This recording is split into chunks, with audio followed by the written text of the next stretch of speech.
Both cost more than a house, but only one will actually make you want to drive it. Bentley versus Rolls-Royce. Same luxury family, completely different DNA. And today, I'm telling you why Bentley destroys Rolls-Royce for drivers. The early 1900s was a time of innovation, and much like how each decade seems to accelerate technology into a new realm, the development of the automobile from the 1910s into the roaring 20s was astonishing. Guess who was a front runner during those times? Bentley was. Yes, and ended up getting wounded at Ypres. He did, but that was a sort of... They were dominating the 1920 Le Mans with raw speed and engineering. Rolls-Royce, on the other hand, they were perfecting the magic carpet ride. Smooth, quiet, chauffeur-driven comfort. And yeah, both are owned today by some of the biggest automobile giants in the game. Volkswagen Group owns Bentley, and BMW owns the Rolls-Royce team. But the original DNA, it never left. Let me preface this whole video with this one simple statement. Bentley is a driver's car.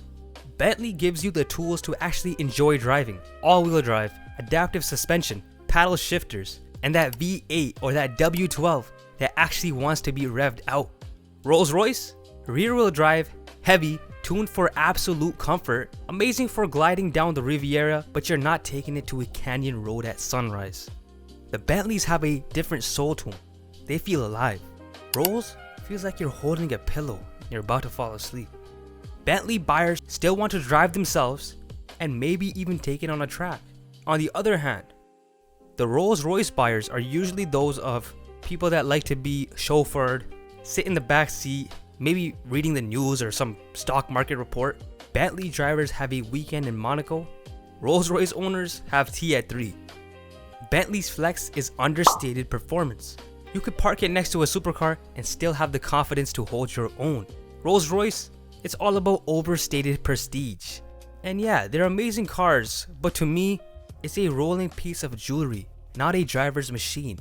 Not for an enthusiast that actually loves cars. I feel like Rolls-Royce is just a statement piece. It doesn't do it for me in terms of what a car is and the intricacies that come with a car. The engine, the performance, suspension, handling. Bentley, you can take them to the racetrack.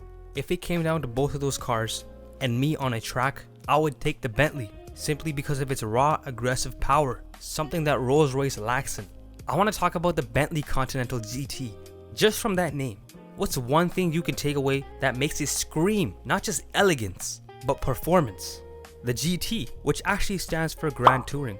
I mean, let me just talk about the engine. There's 2 engines, the V8 and the W12, both being twin turbocharged. The V8 is a 4-liter engine producing 500, while the W12 is a 6-liter, producing about 626 to 650 horsepower. Bentley also has something that kind of takes a page out of the Volkswagen Group, and it's the dual clutch transmission, which is why Bentley has better performance.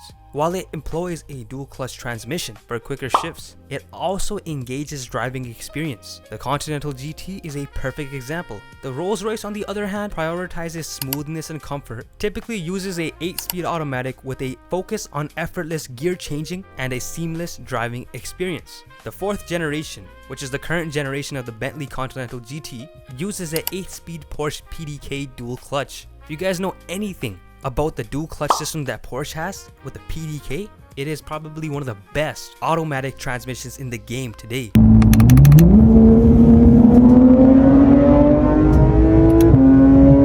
Audi took notes out of it, man. They made the S-Tronic a 7-speed dual clutch similar to the PDK. It feels like you're driving a manual when you drive a PDK car. Now I know people are gonna have a mixed opinion. I can already tell some people are gonna be like, well, the Rolls-Royce is elegant, it screams luxury. Why downplay Rolls-Royce's timeless design? It's not downplaying it, but for someone like me, and I can even attest to people that are 30, 40, maybe even 50 years old, don't you want something that has power but also has elegance? Well, get the Bentley then. Look, I'm all for being chauffeured around, feel like I'm the man, have a champagne glass in my hand, but sometimes I just want to hold the steering wheel and just mash the gas and just feel all that power. And that's what the Bentley has. The Rolls-Royce is too quiet. When you mash the gas on a Rolls-Royce, you can't even hear the engine. You put your foot down on the pedal in a Bentley Continental GT, you feel that W12, you feel that V8 engine roaring, because that's the type of engineering that was put into the Bentley. That aggressive modern design which appeals to a broader audience than the more traditional and formal Rolls-Royce. One thing Rolls-Royce did really well was kind of the imagery that they have. The imagery of the Rolls-Royce is more exclusive, I would say. It has a more refined image, something that Bentley was kind of lacking in because of their overall stance when it comes to how they made the cars. They made the Bentleys more of a, like we said, aggressive modern form of car, while the Rolls-Royce was kind of that exclusive luxury. But if I'm a young guy in my 20s, 30s, even 40s, making some money, and I'm like, I'm gonna get a fast car, I might have to get the Bentley, because the Bentley has that certain swag to it that when I pull up anywhere, I'm gonna get looks. I'm gonna get looks from people. If I had a Rolls Royce, in my opinion, I live somewhere where a lot of people do have Rolls Royces and people don't even care. Like, it's just another car to them. A Bentley might have that screaming aggressive power behind it, yet still having that amazing styling, interior designing that looks amazing. I mean, if you look at some of these Bentleys, who said, I want to say something. Who said that the Bentleys aren't that luxurious? Look inside these Bentleys, man. These things look so meticulously made. The stitching, the center console, the dash, everything about this car screams elegance. And it's that low-key elegance. Because on the outside, I'll admit, the Bentley looks so aggressive. Maybe not as timeless or traditional like the Rolls-Royce, but inside the cars look the same. All in all, I love both cars, but in my opinion, why I believe the Bentley is more for the drivers and just in general is because of its subtle flex that appeals to those that actually are car enthusiasts and love driving. If you want to be seen, get a Rolls-Royce. If you want to feel the road, however, get a Bentley. Which team are you on? Are you on Team Bentley or are you on Team Rolls? Drop it down below. Thank you guys for watching. Again, let me know what you want to see next and I'll be sure to make it. Boostology signing out. Peace.